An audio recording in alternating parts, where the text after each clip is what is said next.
like I said, we are going to be talking about how to pick profitable products.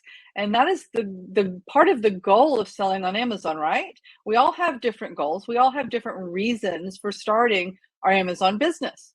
Some of us might want time freedom. Some of us might want to travel. I know one of my goals is to have that digital nomad lifestyle, as I call it, where I can pretty much live wherever I want to.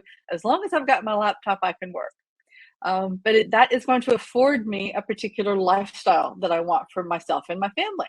So what are some of your goals? So if you don't mind sharing, pop in the chat and let me know what it is that you're after. What is your motivation to start your Amazon business? Because I know it's going to be different for everybody. Part of mine is that my husband is a FIFO worker. So those of you who are not in Australia, that is a fly-in, fly-out worker. So he works on a remote mine site, and every week he has to fly to work on the mine site, and then a few days later he flies back. So Adam, you want to make a hard pivot? Excellent. So yep, I can feel you on that. That's pretty much where I'm at too. All right, so to achieve these goals, okay, so Aylin, working from home and stay with the kids. Excellent. That is a great motivation, being able to stay home with your family and be available. So that's huge. Excellent. So to accomplish these goals, we need to have profits from our Amazon business, right?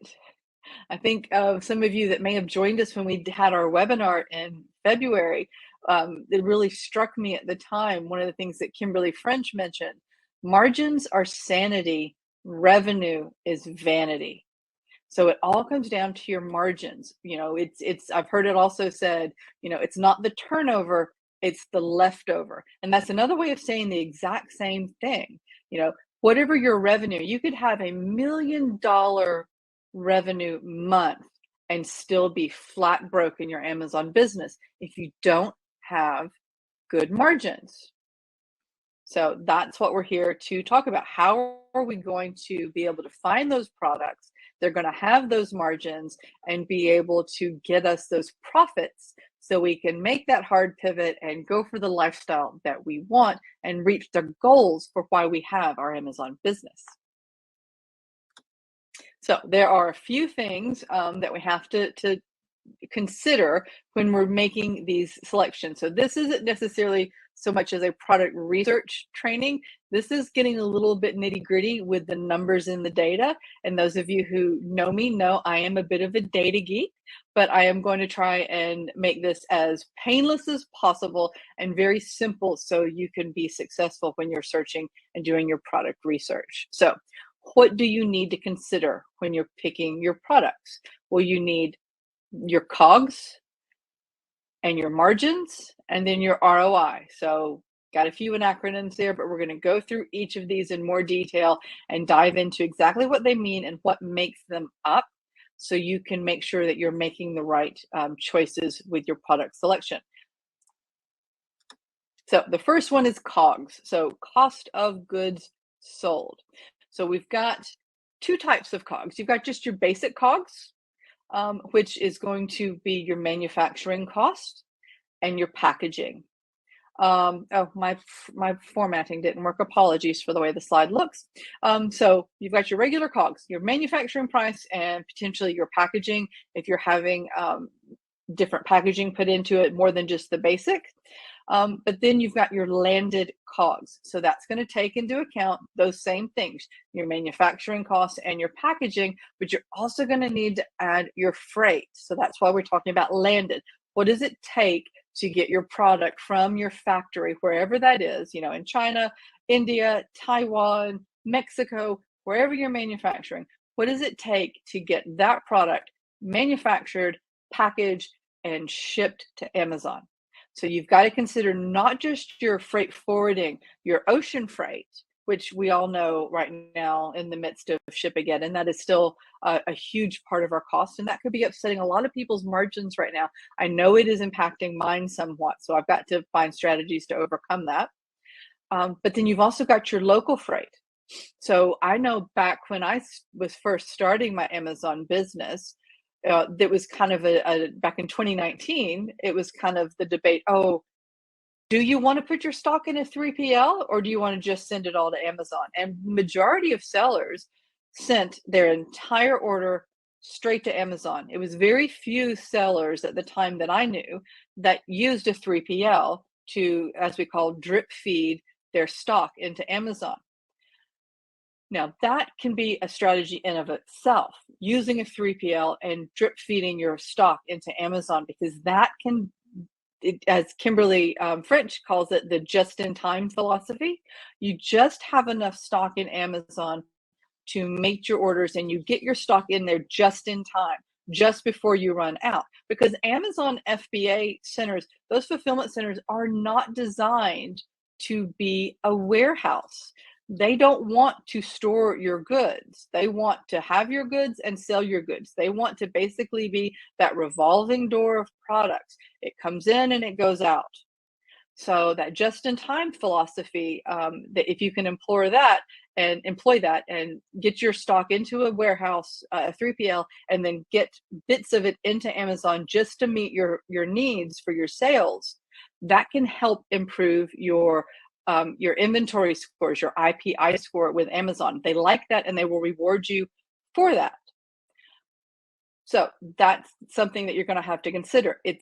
You're going to have your costs of storing your goods in a 3PL, but you're also going to have those costs of shipping those goods from your 3PL into Amazon on the local level. So that's what I'm talking about when I say ocean and local freight.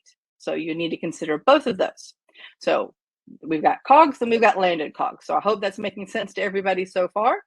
If you have any questions, do not hesitate, drop a question in the chat, and we will have time at the end for questions as well. Okay. Oh, wow. The slides really did not like it when I uploaded them. Okay, we've got a question. So we'll ignore my really horribly looking slide right now. And we'll see. Greta has asked, how does Amazon reward you for not putting all your stock in Amazon? So you'll have your IPI score will be higher when you have a higher sell-through rate. So you've got your stock in, it's selling through, you're not having issues with your inventory being stored in Amazon, and they will potentially rank you higher because they're going to reward you in that ranking, because they're seeing that you're doing things the right way, the way they want them, and you're not taking up space in their warehouse and using it as a warehouse. You're using it as a fulfillment center. So I hope that makes sense. Okay, so again, apologies for my really messed up slide when I created and then uploaded into our platform here. It got a little bit askew. So what we're looking at now are our margins. So we've talked about our COGS.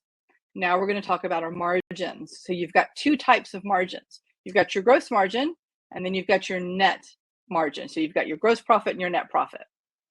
So your gross profit is basically your sales price less your landed COGS and your Amazon fees. And you've got two types of Amazon fees. You've got your FBA fees, which those are the fees to fulfill your product, and those are going to be based on the size of your product, if it's a standard size or an oversized product. And it's going to be, and then you've got your referral fees, which is basically your commission that Amazon charges you. So your FBA fees, your fulfillment fees, as they're often called, and your referral fees. The referral fees are, for most products, are a flat 15%. Some product categories do have different. And if you have a Seller Central account, you can go to the revenue calculator and actually put in your product or another product and find out exactly what those are. But I'm going to show you a really cool way to assess those just using ZonGuru. So if you don't have a Seller Central account yet, no worries. So then you've got your net profit. So this is basically your gross profit less some additional fees. So you've got to consider your PPC, your advertising. It's gone are the days when you could just put a product up and sell it on Amazon. You need to advertise for a number of reasons, to get that exposure and to teach Amazon what your product is. Then you've also got your returns to consider. So an average return rate is about 5%. And that is something that you'll need to consider as well. And then you can't see it for my little emoji fella there, but storage fees. So Amazon is going to charge you a storage fee while your products are in their fulfillment center. That's another reason that you might need to weigh up which is going to be better for you. You know, do you want to? Is it going to be less expensive for you to go ahead and put a little bit more stock in Amazon for 3-4 months worth of stock, or do you want to do that just in time? But what you have to consider your storage fees at your 3PL. So those are all the things that you have to consider. You have to look at all those different options, and your freight fees getting to the Amazon fulfillment centers can vary based on what fulfillment center you're going to be sent to. I typically had my products going into one of the local Southern California fulfillment centers, and I just went to send the last of one of my shipments, the last inventory that I had in a 3PL currently, into Amazon, and now they're sending it to Nevada. So my cost for sending that has gone right up. So that's something that I didn't plan on. So that's kind of affecting my net profit. So going on, so we've got our net profit and our gross profit. So we've considered all of our fees. We know what our net profit is. And then we get to our ROI. And this is basically the holy grail. This is the number that you have to consider. A lot of people will say, when you're going to pick a product, you know what your manufacturing cost is. You need it to be 5x or 7x or 10x is your sales price. Well, maybe not. Depends on what all those other costs are. What matters is the ROI. If you have a product that you can sell, your manufacturing cost to your sales price is maybe 5x, but your ROI is greater than 100%, then you're good. So basically what this means is it's the return on your investment. How much money do you invest in your product and how much return do you get for it? Basically, you need your net profit, which is your bottom profit after everything else. It needs to be higher than your landed COGS. So say you have a product, and let's just use round numbers because I don't do math in my head well. So say you have a product that costs you $10 to get from your manufacturer, get it packaged, and get it into the fulfillment center. And you're going to sell it for $30. Okay, so cool, $30, but then you have to take off all those other fees that we talked about. You have to consider your return rates. You have to consider your storage fees. You have to consider, what else did we say? Your referral fees, your returns, your storage fees, your PPC, all of that. You have to consider all of that. Okay, so is your final net profit greater than $10? Now, why is this so important? Because it means that if your return on an investment is at least 100%, you definitely want it more than 100%, but a minimum, it needs to be 100%. That means what you get back in your pocket after you've sold your products, the money that goes into your bank account from Amazon, will then give you enough money to buy that product again. Does that make sense to everybody? So, you need to be able to place your next order and your second order and your third order without dipping into your own savings to have a viable business. All right, so using the ZonGuru app, Australian market can't be found when logging in. How to locate the AU market. Okay, so when you say the app, are you talking about the mobile app where you monitor your sales? And if that's so, I don't think we have the AU marketplace connected to that mobile app to get your ka-chings just yet, but don't fear, Vanessa, we are, the mobile app, okay, so it won't connect yet with the Australian marketplace, but we do have something in the works. I do not have a date, So I hesitate to tell you guys about this, but there's only 13 of you here, so let's keep it a secret, all between us. What happens on training stays in training, right? We are developing a new mobile app. I don't have a release date for it yet, but it is going to blow your mind. It is going to be so amazing. You're going to be able to do so much more with it than the current mobile app. You are going to love it. So apologies that you can't connect to Australia on the mobile app and get your pitchings just yet, but you're going to have something even better coming down the road, hopefully very, very soon. Okay. All right. So do we have before we go on to an actual live demo, I do want to do a live demonstration and show you how you can very quickly and easily establish all of these things. So none of this you needed to even take notes on, because we've got something that will help you determine this super easy and super fast and make sure that you are picking those products. And I think I have a few products that are going to surprise you when we take a look at the return on investment, because I don't think that's something that a lot of people have considered really thoroughly. They look at just the profit margin. Oh, I've got a 30%, profit margin. Well, okay, but is your return on investment 100%?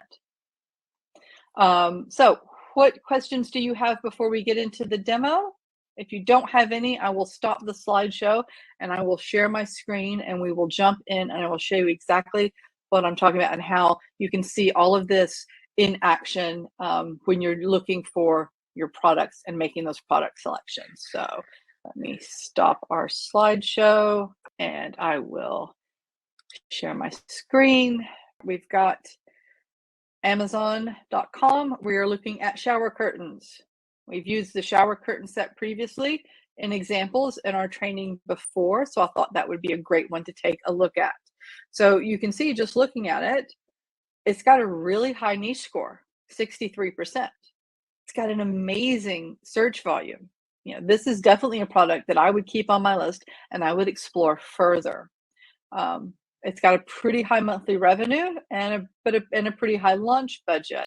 I haven't gone through and made sure that this is that all of the products that are ticked are relevant, but for what we're going to be doing right now, we're not as focused on the niche score and those metrics as we are the ROI and our profit margins. So let's take a look. This is our number one pick right here, this waffle weave shower curtain. So, whoops, wrong place. I've got to go over here and actually do it. I've got two screens. All right, so let's take a look at our profit calculator and you'll see here in action everything that I just went through and how you can help use these concepts and these metrics to make your decision. So we have got our product here being fulfilled by Amazon. $21.99 is the price. So we've got the dimensions. This comes straight from Amazon, so it's a large standard size. And then we've got the weight, 3 pounds. So that's a pretty substantial shower curtain there. I would wonder if I couldn't get that a little bit lighter and maybe packaged a little bit smaller. Maybe roll it up, keep the dimensions a little bit lower and get it from a large standard to a standard tier size, because that's going to impact your fulfillment fees. So that would be one of the first things I would look at. Can I get that into a better size tier to save me money? Then our COG. So here we go. So this is where you've talked to your supplier, and let's say I can get this for $1.50. Okay, so let's see if I can get this for $1.50. Does that make things better? And holy cow, that makes things so much better. Okay, so that manufacturing cost is huge. Then we've got our ocean freight. So this is our per cubic meter estimate on how much it would cost to ship it. If you get your quotes from your freight forwarder and you have a different number, come back and plug it in and it'll be more accurate. But this is a good estimate, estimate to start with. Then your tariffs. Now, we didn't even talk about that in the slides. That is huge. You have to consider your tariffs, and you need to look before you place your order. You need to know what your HS code is, Your manufacturer can tell you what that is, and then you could verify that with a customs agent, and you can find those on Upworks very easily, and they can do a quick report, usually for between $50 and $100 US, probably one of the best expenses you'll ever make. Because if you happen to have one of those products that falls into that higher tariff, where maybe it's 7%, but you've got that bonus 25% on it, well, that bumps you up to 30, what would that be, 32%. So if we're at 32%, that's going to make a difference on our ROI significantly. So you need to know what that tariff is going to be. Then we've got our 3PL storage. So if you're not going to store it in a 3PL, you can untick that and you don't have to worry about it.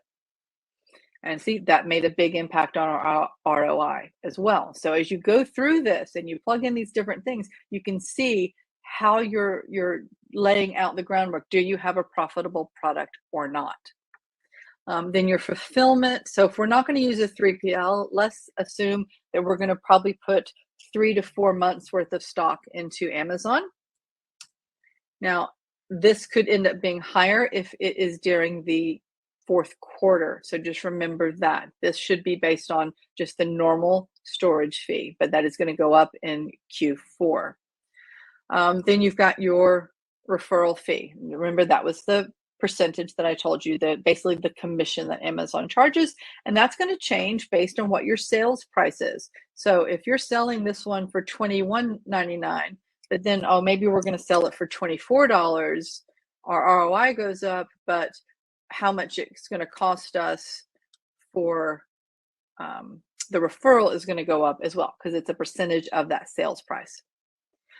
Then you've got your fulfillment fees, and this is going to include that 5% surcharge that Amazon has recently put on to their fulfillment fees. So this should be the most accurate price that you figure you can get.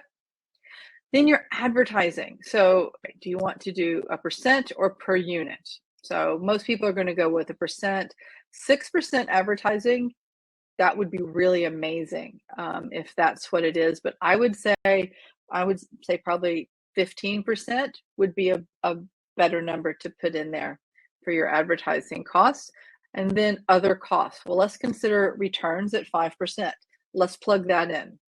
Now we can see that it has dropped our ROI.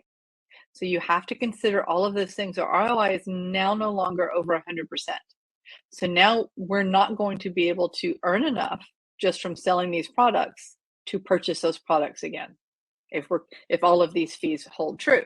But if we can get our advertising down to 10%, makes all the difference in the world, right? All right, so then we've got our total fees per unit. We know the profit per unit, the profit margin, and our ROI. So you know how a lot of people bandy about different numbers and percentages, and they say, oh, you want a 35% profit margin or a 30% profit margin. Okay, that's relative, right? It's kind of like my family when they came to Perth in June. It was winter. I said, it's winter. I said, but it's Perth. Winter's relative. So you have to take it all into consideration and really consider the whole picture. And a 22% profit margin, a lot of people would turn their nose up at that, but we've got 126% ROI. That's amazing. That's a profitable product. Does that make sense to everybody? All right, so let's take a look at another product we've looked at just quickly. The Moon Shelf. So this is a really cool product. I love this product. I still think this could be a really awesome product. And we'll take a look at this one that is the number one clicked on the page. 15% could be normal for advertising. Absolutely. That should be, if I remember correctly, that should be your tacos, or some people say ACOTs. I call it tacos because you can't always hear the T at the end. So that is, your total advertising cost of sales, and that's going to be in relation to it's going to take into consideration your organic sales as well. And when you're on the ZonGuru business dashboard, when you have a seller subscription, you'll see your ACOS, and which is just your percentage of your advertising revenue, your advertising costs based on just the products you're advertising, but then you've got your tacos, which is everything. It takes into consideration that organic sale as well. So, a good goal for your tacos is 5 to 10%. That's pretty aggressive. But when you're first launching, your first order, your second order, potentially your advertising costs could be much higher. I've heard it said that, you're not necessarily expected to be turning a significant profit or much of a profit until about your third order, when you really have things dialed in, you've gotten established, you're not having to spend as much on advertising. So very long way to answer that question, Greta. I hope that made sense. Okay, so taking a look at this product, $49.99 is the sales price. It's in small oversize, not very heavy, so they've done okay there. They've got a manufacturing cost of $10. All the other costs, let's leave that with just a regular tariff of 7%. And this one we're going to store in the 3PL for 3 months. But then we're only going to have, when you're storing it in the 3PL, notice it does give you that inbound shipping. That's that local shipping to get it from your 3PL into the fulfillment center. Your first month was 55, now it's 30. That's excellent. You still haven't ranked on page 1. There could be a lot of things that are impacting how it's ranking on page, if it's what's getting it to rank on page 1 yet. But like I use a platform to help me manage my advertising. I'll optimize my advertising and I've gotten my ACOS down a bit, but I have to keep an eye on that, because as I'm dropping it down, I'm dropping bids and playing around with the bids to get that ACOS lower. How is that impacting my sales? When you first launch, maybe not as concerned, me personally, not as concerned about the ACOS, because I'm launching, I'm teaching Amazon what my product is by advertising the most relative keywords. Because Amazon, just think of it, Amazon has no clue what your product is. You have to tell it what your product is. You do that with the keywords you use in your listing, and you do that with your advertising when you first start out. So there's probably a few things you might be able to do to help rank. Greta, we've got a couple different options that might be able to help you out. We've got our rapid ranking challenge, which is really a great 7-day challenge. Just message us in support and we can direct you to that. And we also have our one-on-one consulting calls that we offer. And those are paid calls, but Kimberly French, myself, and Veronica all put ourselves available for those calls, and we'd be happy to take a look at your situation, maybe in a little bit more detail on one of those calls, and see if we can't help you see what is preventing you from getting ranked on page 1. Okay. Sorry, back to this. So right now we're looking at an ROI of 49%. That's not very good, so let's keep going and see what we've got. Nothing unusual there. Advertising, 6%, that's pretty low. We're not looking, we need to put in our return rate, because that's going to happen. So right now we're looking at a product, 34% return on investment. This is not a product I would buy. I would not go forward with this at this cost. So I would need to look at, can I get that cost less? Now remember, this is just your cost of goods sold, your manufacturer. So maybe you made a mistake and you put in your landed COGS there. Maybe it's only $5. Okay, now we're looking a little bit better. All right, so we've got it up to 95%. So, maybe we could look at finding storage that costs a little bit less. Maybe we could find storage that's, going to cost us 65 cents per cubic foot instead of 75. That bumped us up a little bit too. So maybe we could get, our advertising down to 5%. And then we've got profitable products. So you can see how all of these things, you have to consider all of this, not just the manufacturing costs, not just the profit margin. And again, we're looking at a product here that is a 24% profit margin. And a lot of people would say that's too low. but your ROI is not too bad. So I would still want it better than 102.5 because that's just about break even. Yeah, maybe the freight costs will go down and things will get better. But so these are all the things that you have to consider. If you went through all of this and you didn't do your tariff check and you didn't check and you end up and find out at the last minute that it's 25% tariff, well, that's completely taking the wind out of your sails. So, Greta, would love to sit down and have a chat with you and see if there's something that we might be able to guide you. And that goes for anybody else. That's why we came up with the idea to do this. We're more than happy. Question and answers here can be difficult to really address a problem or a situation like this. I'm gonna stop sharing. So I hope that's made sense to everybody. So I want to just open it up now for questions and answers. And as I was saying, a lot of times it's difficult to get really granular and answer very specific questions like that in our Q&A because you don't want to necessarily give something away. So that's why we came up with the idea of doing the consulting calls. So does anybody have any other questions? I know that was a lot of numbers, and which can be a very dry thing to consider, but it's part of the business. So if you're not making a profit, if you're not getting that 100% return on your investment, you may have to pull the plug. I'm looking at one of my products now and going, all right, can I increase my price? Can I reduce my cost? What can I do to get it over the line and make sure that I'm making up that profit that I want to? As much as I love the product, I may have to pull the pin on it.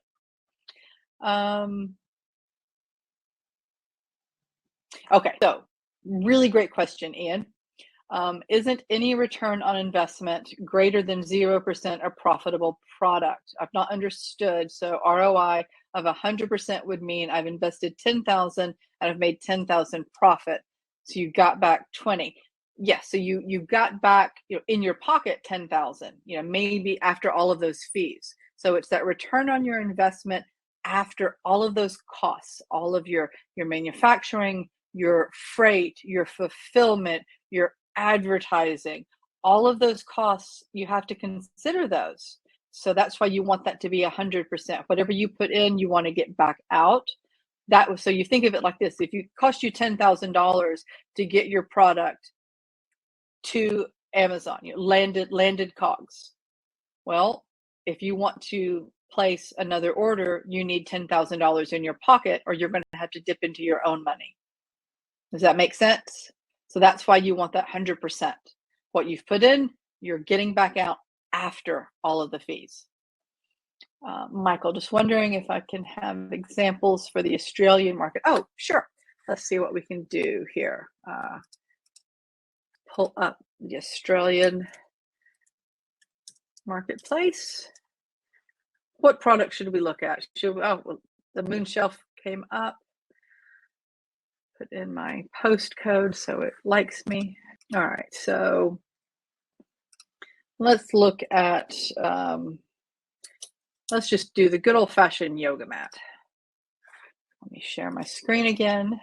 So while that's loading, Greg has asked, is Upwork the best place to look for a sourcing agent in Australia? All right, so are you asking about finding something that's manufactured in Australia? Or are you just trying to find a sourcing agent and you're in Australia? So clarify that for me, Greg, and I can give you the right answer. Upwork can be a good place to find sourcing agents. You can also ask around in communities to see who has used sourcing agents. I personally have used, I'm sourcing out of China, and I have used Global TQM, not for sourcing, but for order management. So I did my sourcing myself using Alibaba, and then I went with them to handle the order management.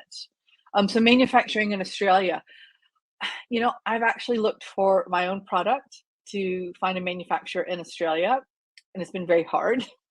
But what I basically just did was a Google search. And I just said, manufacturers Australia. and came up with a few. I've reached out to a couple, haven't had much back. Most of the manufacturers that I found in Australia tend to be more artisan and handmade, and not necessarily large scale for my product. But yeah, you could take a look at Upwork and see if you can find someone who knows the manufacturing landscape in Australia, and see what you can find. And then peaked. When looking at the revenue and sales by, there seems to be gaps in the data. The gaps represent, yes. So yeah, so if you're looking at sales by, and make sure that when you're looking at sales by, you are looking at it for a year. You want to see that whole year picture. And you see, your yellow bars where they've had sales, and then you see an area where there's none. They were either out of stock, or maybe something happened and their listing was closed or suppressed or something, but they weren't selling. So that can let you know, and that can be really interesting to see if you see a lot of manufacturers. Like when we did the webinar in February and we were looking at the moon shelf, we noticed that a lot of the sellers were new. They'd only been selling for maybe less than 6 months, and quite a few of them had little periods of stockouts. So that let us know that there was a lot of sellers in the space that were still struggling to get their stock levels optimized and stay in stock. And when you get that can be such a huge win. And my big hot tip, because I'm still struggling with staying in stock, so I'll tell you my PPC story. I was talking to a PPC expert, and I said, I've got a PPC problem. And they said, oh, really? What is that? I said, well, I have this product. I launched it in September of 2020, was selling really well, and realized I was running out of stock in early 2021. So on Valentine's Day of 2021, I turned off my PPC to try and slow down my sales while I tried to get my order sorted so I could, hopefully not be out of stock for that long. And I turned off my PPC, and then March was my biggest month. And I ran out of stock. So I ran out of stock, and I was out of stock until September of 2021. So several months. During that time, I went to the inventory management panel in my Seller Central account, and I closed my listing. I didn't delete the listing, but I closed the listing. So I ticked on the little box, and there's a little drop down menu, and you have a lot of options. And I said, close listing. And I said, are you sure? And I said, yes, closed. So then it came back after 15 minutes, and my status was inactive, closed. And I left it closed until I got back in stock in last September. I'm about to run out of stock again. I have 48 units left out of my last order of 1,600, and I still have not put PPC back on. So I truly believe that closing that listing preserved my rankings, my organic rankings that I had. And when I got back in stock and turned it back on, I've been able to continue selling without PPC. Now, that is a unicorn scenario. Don't expect that to happen. But I believe what that demonstrates is that closing your listing can be really beneficial to preserve what you have established with your listing if you're out of stock. So yeah, and when I finished telling the story to this PPC expert, they were like, you do not have a PPC problem. And I'm like, oh, okay. So anyway, I will be advertising when I get back in stock this next time, because I need to scale my sales. My sales have been kind of average, but I knew I was going to run out of stock again, so I just left it alone. Anyway, let's take a look at the Australian market, the good old-fashioned yoga mat. Let's see what we've got here. Here's our #1 ranked product, selling for $40. That's a pretty high-priced yoga mat. So let's take a look at this and see what the numbers look like. All right, so this is a yoga mat, eco-friendly. I don't know what NBR means in the world of yoga mats. All-purpose 10mm thick non-slip exercise mat, high density, anti-tear. That's a really well-written headline, title. They're using a lot, they're attacking a lot of different keywords in this one. Really well done. Okay, so they're selling it for $40.99. You would think they would be making a lot of money, but look at their return on investment, 39%. So yeah, it's a big product. I would think they could change the way this is being packaged.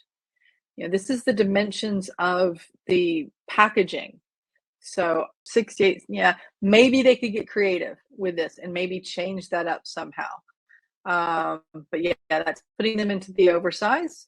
Weight's not terribly high, so but still that's going to hurt.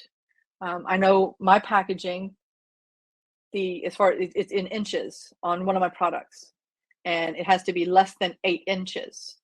And if it's that one side I have, that one side is less than 8 inches, I'm in standard, large standard. If I'm not, I'm in standard oversized, which is $4 more to fulfill. My measurement is 8.03, and that 0.03 is costing me $4. Now I have requested it to be measured again, and if it gets fixed, then they'll reimburse me. But yeah, regardless, I'm talking to my manufacturer about, okay, the next lot has to be smaller. We have to go down. So that's something to consider too. Make sure you know those size tiers and what goes into them.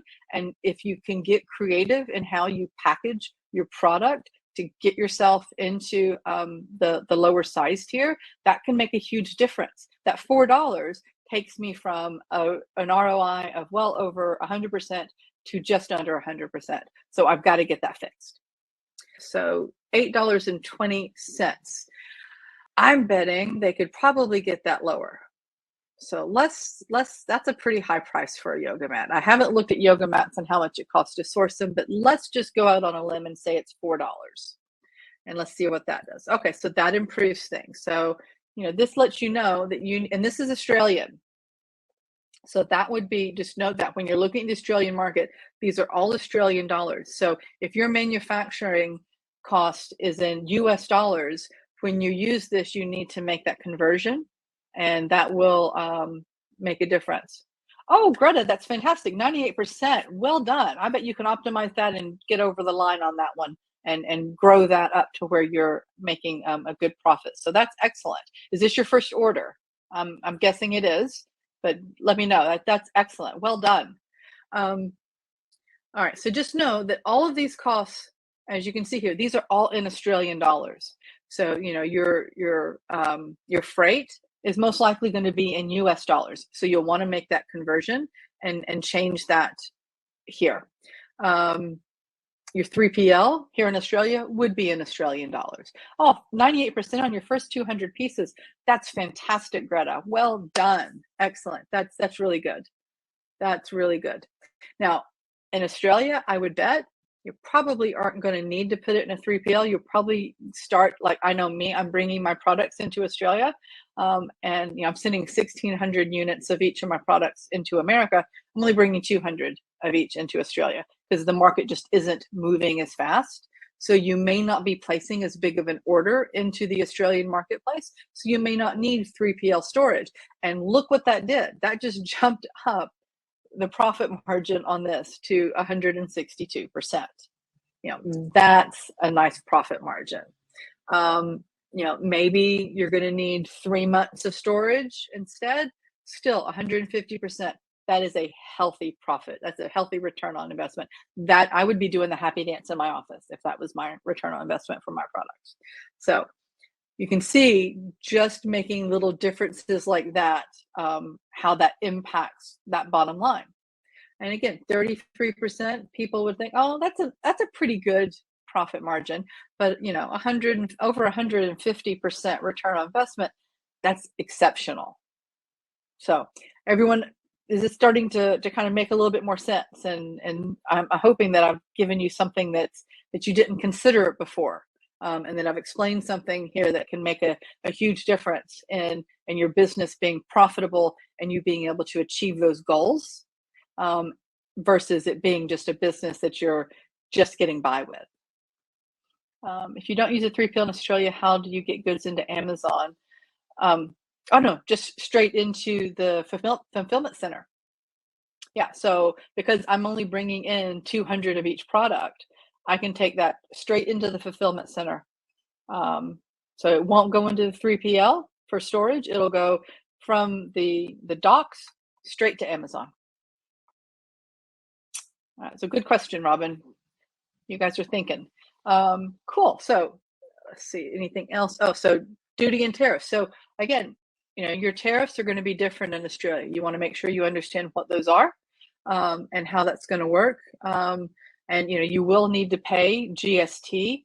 And this is something that I didn't know. I haven't gotten my products into Australia yet, but I just learned this not that long ago.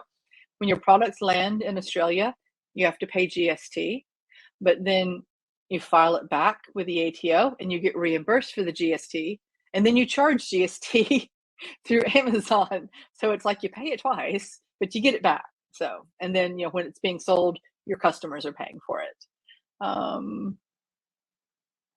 Yes. So yeah, Amazon won't, I didn't know they wouldn't allow private deliveries, because I do know some people who have made the deliveries themselves to Amazon, but your freight company that's bringing your stock into Australia, you're just employing them to take it to the fulfillment center. So, they may take it to their warehouse for, a couple of days until their appointment with Amazon is there. And, that'll just be whatever storage charges they charge you for that time would just be, part of your freight forwarding thing. So just want to make sure that when you're getting that freight forwarding quote, that you're making sure that they understand, I need you to, whatever your delivery method is, I go FOB, so free on board. My manufacturer takes it to the port, puts it on the boat. My freight forwarder then takes control of it, and they bring it all the way into the country and into Australia. They're going to take it from the port to the fulfillment center. And they'll have to set that appointment and take it and deliver it. Oh, Michael, that's why we're here. I hope this has been helpful for you. Let's see. Is it Australian Post the best way to deliver to Amazon? No, you want your freight forwarder to do that, Aylin. You'll want to hire a freight forwarder, because you're going to need a freight forwarder bringing it from whatever country it's being manufactured in and going through customs, just like you were going into America. And then they should be able to take it straight into Amazon for you. So make sure that they're understanding, I'm needing you to deliver this from, China to the fulfillment center, and this is the fulfillment center that I've been assigned to by Amazon for my order. Excellent. So then another question. If I don't want 100% of the shipment to go all to Amazon from the docks, but they stopped allowing you to do your own deliveries, we'll have to go to 3PL to avoid using Amazon as the warehouse. Yeah, I didn't know that they stopped letting people make their own deliveries. Yeah, it would need to go to a 3PL. And then your 3PL, then you would just go. I said, I've never done this in Australia, so I may not be the best person to answer this, but I'm just basing this off of how I do it in America. So in America, my stock is in a 3PL. When I have 5 pallets that I'm moving in right now, my last bit of one of my products into Amazon. So I go to Seller Central, I create a shipping plan, I give it the address of my 3PL, and I look at the two prices, either small parcel delivery or less than truckload, or if it's big enough, a full truckload. And then and it's typically cheaper to go with the Amazon partnered carrier to pick it up from your 3PL and then take it into Amazon for you. At least that's what I found in America. Like I said, I haven't done this in Australia yet. Okay, so Greg, great question. How do you find out which depot Amazon wants it to go to? So when you are getting your order sorted with your manufacturer, as soon as you want to, you've got your listing created in Seller Central, you can go and create a shipping plan, and you tell it where it's coming from. And I typically, like in America, I typically give it a US address, even though it's coming from China. I give it that 3PL address in America, in hopes that it's going to give me a location quite close to that. And then that's when it tells you where it's going. Yeah, exactly, Greta. Get a courier or a freight person. Better still, your freight forwarder. from China into Amazon. But if you can't take it all directly into Amazon, if you have those inventory limits and your order is larger than that, then you will need to get a freight carrier to take it in. Victoria, Melbourne is the cheapest for large products. They won't accept large boxes into Brisbane, cheaper in Melbourne. Good to know, Greta. Thank you. I think I started my shipping plan for my Australian order, and they've given me Sydney, but my products aren't very large. Robin's using Lucky Lucky to import the goods from China. They do the custom clearance in Melbourne, or do I need another local customs? No, Lucky Lucky is very skilled. That's who I've used going into America. That's who I used as my 3PL in America. I am switching to a different freight forwarder this time around. But yeah, they are very skilled at what they do. Also from China, sorry, my phone's ringing. Also from China, Alibaba is now, yes. Okay, so yeah, Alibaba is now charging a tax. They've been nominated to charge this tax. So yeah, I personally don't order my products through Alibaba. That's my personal decision. Everyone needs to make their own decisions for their business and what's easiest for them. I know ordering through Alibaba does allow you that that buyer protection. But I've worked, with an order management, like I said, I've worked with Global TQM, and they've handled my order management. And, they've helped me a lot. And so I just go directly, I just pay my manufacturer directly. So I don't have to worry with that. But again, if that's something you're not comfortable doing, I think there are ways to get exemption with Alibaba. But I have heard some people are having some difficulty with it, that the system's just not working the way it's meant to. So yeah, but that's something that I'm unfortunately don't have the direct experience with. Yeah, I've heard really good things about FBAB also. Yes, this is available now on the Chrome extension. This is our profit calculator. It launched a couple of weeks ago. It is like one of my new favorite tools. I literally could get lost for hours playing with this. And now that everyone understands the ROI, I hope this is going to be able to help you really find and narrow down those products and shortlist those products that are going to be, better, or at least, double check them, find your products, look at all the numbers, you go through the whole thing. It's not just one tool that should help you make a decision. It's all of them together. If you don't have a product idea, start with Niche Finder, then go to the Chrome extension, then, go put your products in Sales Spy, go to Love Hate, talk to Alibaba, get some prices, come back to the profit calculator and put all of those numbers in and make sure that you're hitting the mark before you start investing. Was looking at C.H. Robinson, an Amazon partner network for freight forwarder. So is that here, Pete, is that here in Australia, C.H. Robinson? No, Global TQM is not a freight forwarder. They do sourcing, which I've never used them for sourcing, so I cannot speak to them about sourcing. But they've been brilliant for order management, and I have let them do my product inspections, my final inspections as well. Yeah, so the tax rate from Alibaba has to do with like sales tax. The person that I spoke with was buying products and they were shipping them to the United States. So they were trying to charge them a US tax rate. Basically that sales tax, which is like GST in Australia. There are so many freight forwarders, Aylin. I've seen a couple of really good ones. Mentioned Lucky Lucky. I think Greta recommended FBAB. So there's a lot of good ones out there. Jump into our Facebook group. If you're not part of our Facebook group yet, the Amazon Seller Network, and ask around.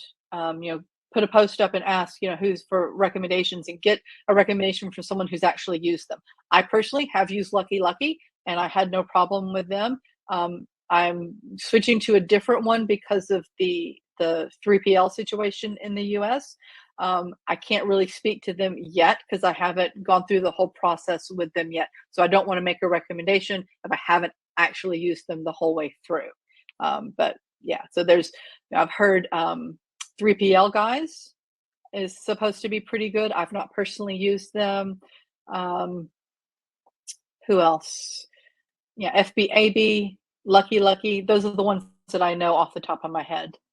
Um, and as we're not the end user, the tax is not applicable to us. However, if you do not have an exemption certificate, then you have to pay it or pay the supplier directly. Greta, yeah, exactly. So you should be able to have an exemption certificate. If you're, I think it has to do with having an Australian business, that you should be able to bypass and provide that documentation to Alibaba and then get that exemption and not have to pay that sales tax.